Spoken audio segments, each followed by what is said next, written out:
Hey guys, welcome back to Woods Tree Farm. I'm Phil, and today we're putting the new, to me, dump trailer to work for the first time. I just got done picking up a trailer load of pecan wood. There was someone who advertised they had a couple of pecan trees down, and I've never worked with it, but I've had plenty of customers ask for it for barbecue wood. So I actually grabbed a bunch of limb wood that we might chip up and sell as smoking chips. And then there's all the trunk wood in here as well from two smaller trees. I think the biggest rounds in here are probably like 10 inches or so, but mostly smaller stuff. But I think we'll still get a good amount of barbecue wood out of this. And then I'm going to throw a half cord of kiln dried wood in the trailer, and we're going to go out and deliver that.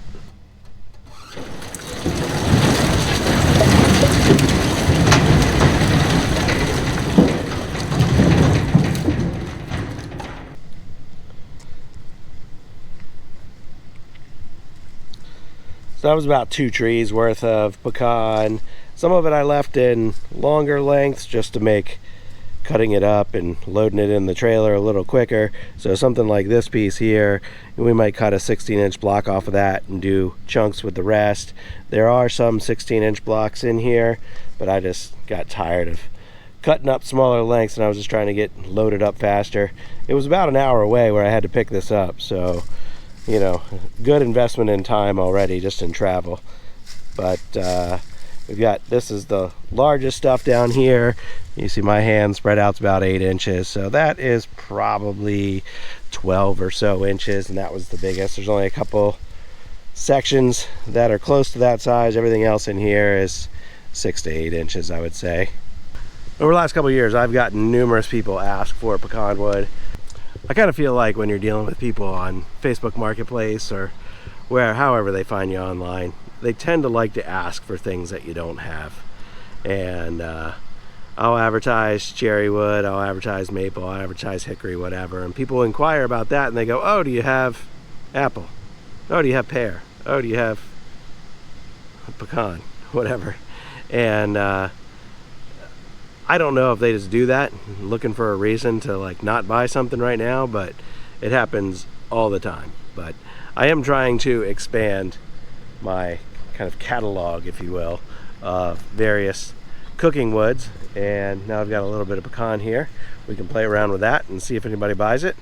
And I need to restock on cherry wood because it has been flying out of here lately, and I will soon be out. But I've already talked to Roy Reeves, and he says I'll be able to get some cherry logs from him.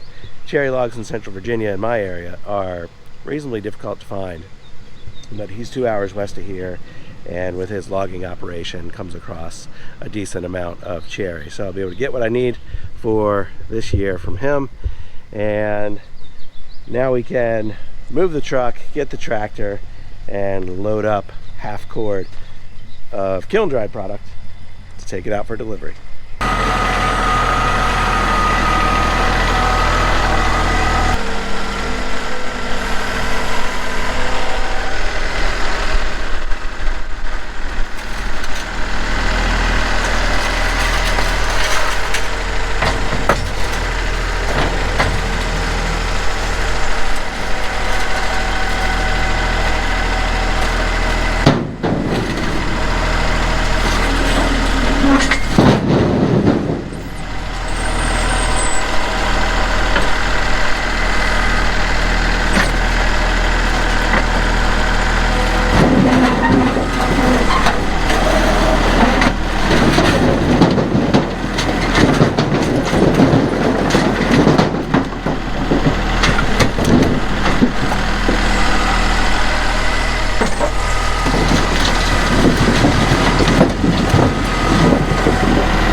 So 2 totes full in the trailer. That should be a half cord. I did throw a couple armfuls in there just to be sure.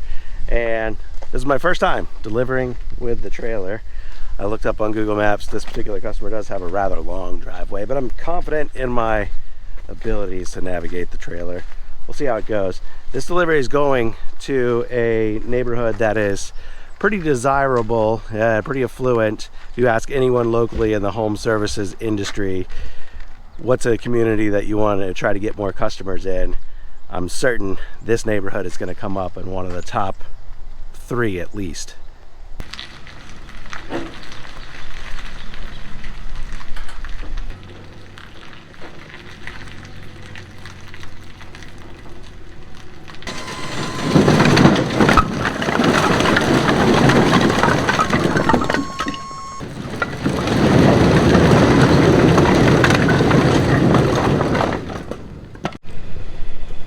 So one thing I always do when I have time, I don't always do it, but I usually have time to drop some flyers off, and these neighborhoods all have little newspaper boxes under the mailbox.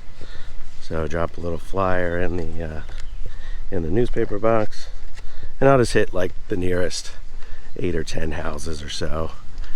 In this neighborhood, the houses are pretty spread out, so it actually takes a little while to hit any more than that. You can see down the street there is some trucks working on a house. There's a dumpster right here. Like I said, this is one of the more affluent neighborhoods. There is always work going on at these houses.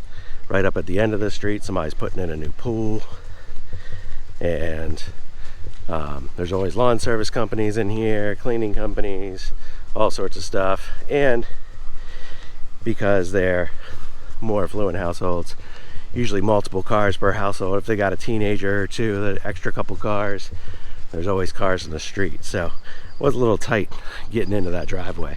Whew, out of breath. A little bit of a hill, but nice neighborhood. I've had a lot of good customers in here. I can tell the dump trailer is going to be a game changer. It makes the delivery so much faster. That was a half cord order. That would have taken me a half hour to load in the truck.